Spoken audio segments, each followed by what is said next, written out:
Hello everyone, welcome back to my podcast stories channel. माँ ने अपनी बेटी को कॉल किया तो बेटी ने कॉल को काट दिया, ये कहकर कि माँ अब YouTube चलाना सीख गई हूँ और मैं अपने दोस्तों के साथ सोशल मीडिया साइट्स पर गप्पे मारना, जोक सुनने में बिजी रहती हूँ। ये कहकर फोन कट करने के बाद कभी किसी पर कमेंट करने में या कभी किसी से ऑनलाइन दुख सुख बांटने में व्यस्त रहती और अक्सर माँ की कॉल काट दिया करती। जब साथ भी होती तो उसके मोबाइल हाथ में रहता और उसका ध्यान मोबाइल में लगा रहता। वो ऑनलाइन की दुनिया में ऑफलाइन दुनिया भूल चुकी थी। माँ सुबह उठते ही पापा के टिफिन, भैया के लंच बॉक्स और हम सबकी बेड टी तैयार करने में लग जाती और हम व्हाट्सएप पर गुड मॉर्निंग के मैसेज शेयर करने में लग जाते। आखिर हम पहले से अधिक सोशलाइज हो चुके। शायद याद नहीं आखिरी बार माँ के साथ बैठकर सुकून से चाय कप पी थी।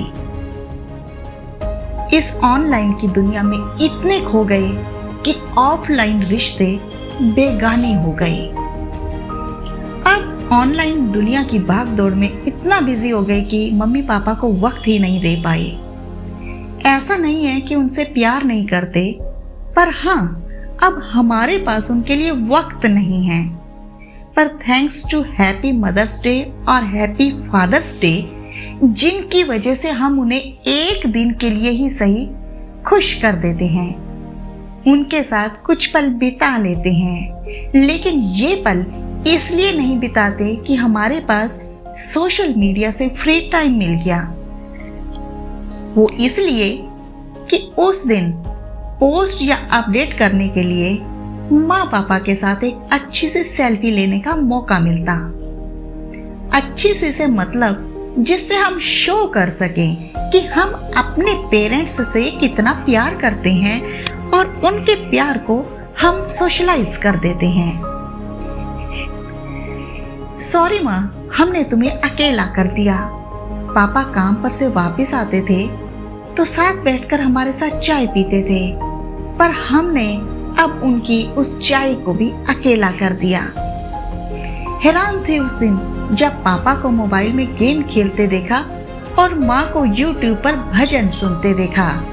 खिलखिला के हंस पड़े, अरे पापा, ये क्या, आप भी बच्चों की तरह मोबाइल में गेम खेल रहे हो?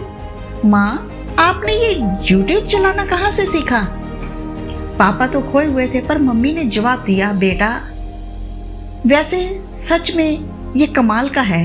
बस गूगल वॉइस पे बोल दो और जो चाहो वो मिल जाता है। मैं फिर हंस दी उनकी मासूमियत और अशिक्षित होने पर। अच्छा हुआ माँ पढ़ी लिखी नहीं है, वरना सोशल साइट्स पर और क्या क्या देख सकते ये सब समझ जाती और हमें कभी यूज ना करने देती। चलो ये अच्छा ही हुआ, माँ अब घर के काम के बाद जितना भी खाली समय बचता YouTube पर बिताने लगी।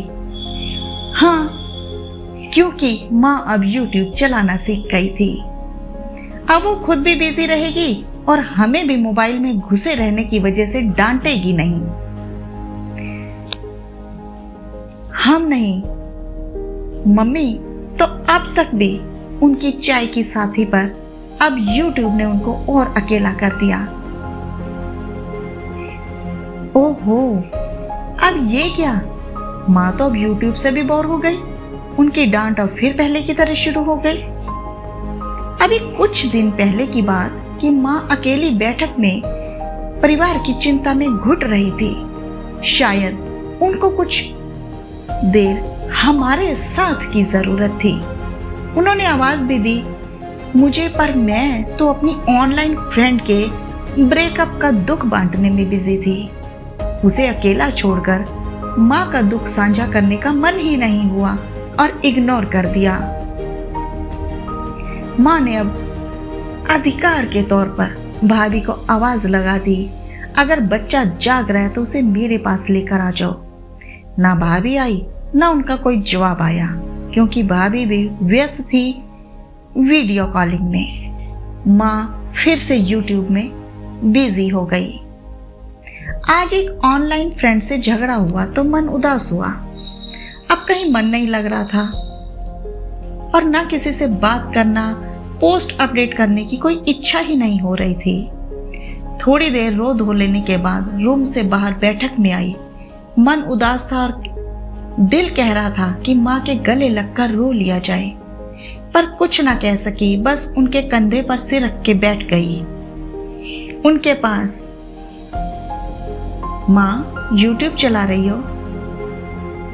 वो वहां से उठकर वापस अपने रूम में चल दी, क्योंकि माँ यूट्यूब में कुछ सॉन्ग सर्च कर रही थी।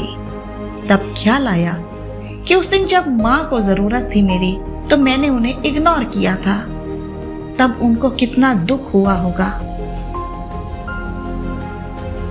उनको डिस्टर्ब किए बिना मैं 3 कप चाय बनाकर उनके पास बैठ गई और ढेर सारी बातें करने लगी। उस रात कब 3 बज गए पता ही नहीं चला। माँ को भी बहुत खुशी हुई मुझे उनके साथ वक्त बिताते देखकर। बहुत बातें की उनसे, पर बस वो एक बात नहीं कह पाए। सॉरी माँ, हमने आपको अकेला कर दिया। ये कहानी थी आज के सोशल मीडिया लाइफ पे। आपको ये कहानी कैसी लगी कमेंट सेक्शन में ज़रूर बताइएगा, और कहानी पसंद आई हो तो लाइक और शेयर करना बिल्कुल मत भूलिएगा।